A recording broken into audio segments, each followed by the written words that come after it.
यह वीडियो ऐतिहासिक मान्यताओं और लोक कथाओं पर आधारित है।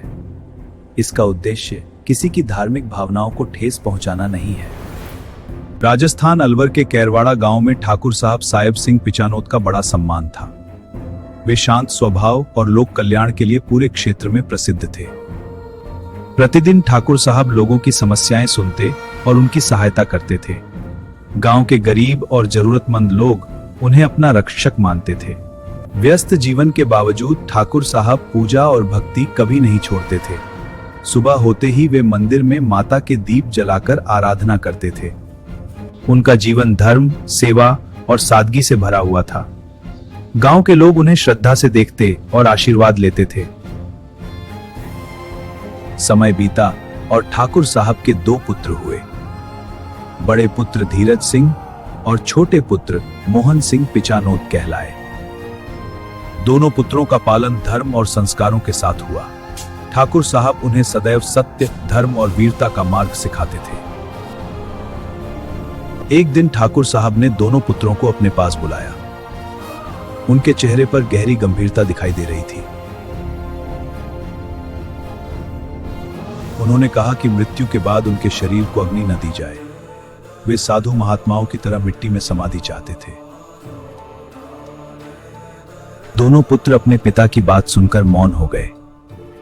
घर का वातावरण अचानक भावुक और शांत हो गया। कुछ समय बाद फिर से युद्ध का समय आ गया। आमेर की ओर से सेना युद्ध भूमि की तैयारी करने लगी। ठाकुर साहब साहेब सिंह भी युद्ध के लिए तैयार हुए। उन्होंने धर्म और भूमि की रक्षा का संकल्प लिया। युद्ध भूमि की ओर बढ़ते समय गांव के लोग उन्हें निहार रहे थे। हर आंख में सम्मान और चिंता दोनों दिखाई दे रहे थे। युद्ध भूमि में तलवारों और घोड़ों की भीषण भिड़ंत शुरू हुई। चारों ओर वीर राजपूत पूरी शक्ति से लड़ रहे थे।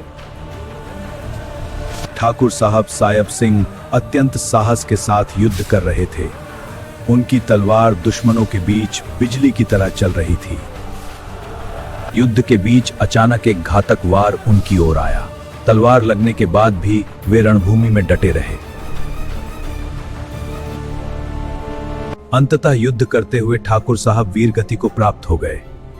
उनकी वीरता रणभूमि में अमर हो गई।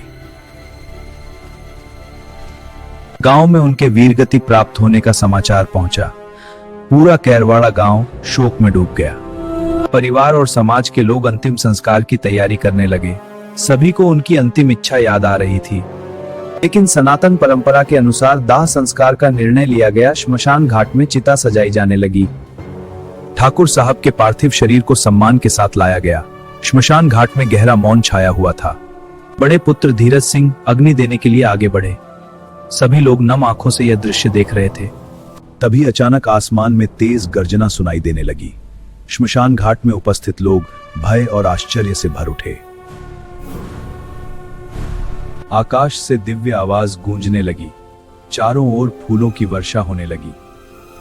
सभी लोगों की आंखों के सामने अद्भुत चमत्कार हुआ। ठाकुर साहब का शरीर धरती के भीतर समाने लगा।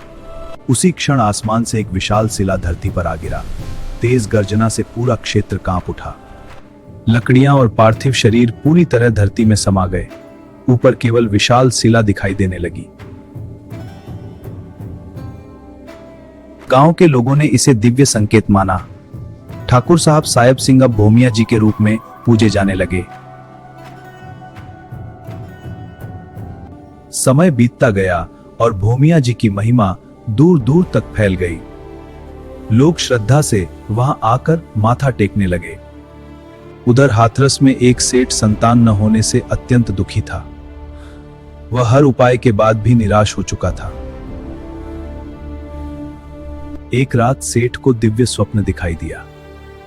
स्वप्न में भोमिया जी ने उसे कैरवाड़ा आने का आदेश दिया। स्वप्न में उसे श्मशान घाट पर मंदिर बनाने के लिए कहा गया। भोमिया जी ने संतान प्राप्ति का आशीर्वाद भी दिया।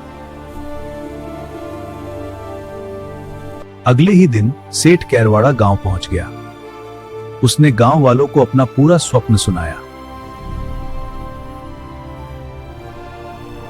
गांव वालों ने श्रद्धा के साथ उसे वह पवित्र स्थान दिखाया। सेठ ने वही मंदिर निर्माण का कार्य प्रारंभ कराया।